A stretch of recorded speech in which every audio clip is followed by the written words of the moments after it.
Is this 1943S steel cent worth $40,000? Stay tuned to find out. Things from my coin shop. So if you get a chance, come over here and take a look at what we have to offer. We do offer 1943 cents as well as Morgan dollars and other coins. So if you get a chance, check out portsmouthcoinshop.com. Okay, so we come over here to one of the many sites that you can find 43 steel cents for sale, plated cents that are plated copper, even fake coins. It's not the only site. There's a lot of sites that are like this. Some of these auctions look legit. The problem is that we have some that are not. Some of them on here are, overpriced coins or coins that are misrepresented. So here's the 1943S steel cent that I was asking about. Basically they're trying to sell it for $40,000, and you can see it here. It's not important who's trying to sell it. They're a dime a dozen. You shut down one, they come up with another name, or they try to do it another way. It doesn't matter. But the point of it is this is a regular 1943S cent. Now, I know that the mint mark looks a little wonky. It might have been replated or something like that. Sometimes there is an RPMs, things like that you have, but that's not what it looks like to me. It looks like it's blobbed out for whatever reason. And here's the reverse of it, and it does look like a replated coin. When you replate, you're adding material on top of something, and that causes sometimes to look distorted a little bit, or it might pool up around the devices so that it looks a little weird, or maybe even double, but it's not. So you'll have some pooling of the plating. It just depends on how good someone was at plating the coin. So we look at this and we're thinking, okay, hey, is this 43S, is it worth $40,000? I mean, how rare is it? One of the best things to do is to get you a red book. Okay, and when I say red book, I mean the 2022 Red Book Price Guide. Because here is a 1943S vintage is 191,550,000. And same with the 43D. Look, 217 million plus, almost 218 million. The 1943 no mint mark, which is normal, it's Philadelphia. They minted 684 million plus of a no mint mark 43. Fine 12 grade, that's a really low grade, 30 cents. And you'll be lucky if you get 30 cents out of them. 35 cents for the 43D and 40 cents for the 43S.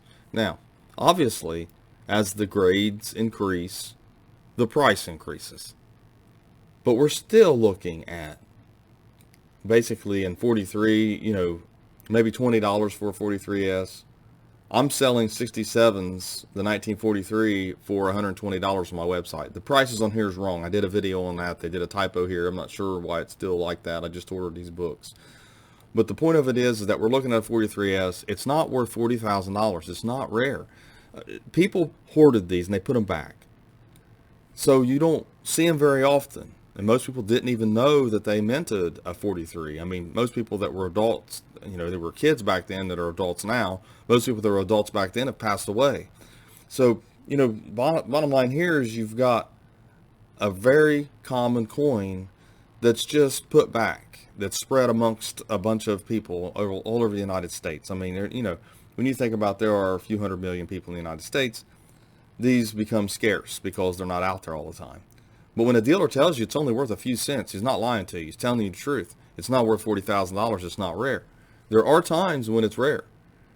And we're going to look at that in a minute. But we also want to cover this one as well. Here's another 1943. And it's supposed to be copper. Okay? $5,000. Now, if it was really copper, it's worth a lot more than $5,000. So this is the deal. They have a video of it, and they show that this steel cent here, and they put a magnet down here. And it attracts to the magnet, obviously, in the video. So that means that the one is not steel, or it's plated pretty thick, or it's not authentic. So what do you do when you have something like this? I mean, really the best thing to do is to send it off for grading. Take it to an expert. Don't try to sell it online because you don't want to sell a fake coin. The reason I say that is that it's so easy to create fakes, copper fakes. And also, when you take the fakes, and this obviously has lines on it where it's been, messed with a little bit. We're looking at an angle, not straight on. That's another way of, another technique of hiding flaws. It's obvious the coin's been played with. If you have basically letters or the features that are not authentic, they don't look exactly like they're supposed to, you just modify them with cleaning them. You rub them and scrub them, and you take something to it and kind of make it look a little off so that it's harder to distinguish between a fake and an authentic coin. To me, I don't think this is authentic. Okay, I mean, I look at the nose flare, even though we're looking at it at an angle, the lips are pursed differently. So to me, it's not an authentic coin, so it doesn't really matter here. You want to know what 43s sell for, what they look like? Come over here to Heritage. This is, it's actually coins.ha.com. You can type in for small cents 1943, and you can scroll down and look what they've sold for lately. You have a 43S, mint date 67, that sold for $192, July 6th of 2021.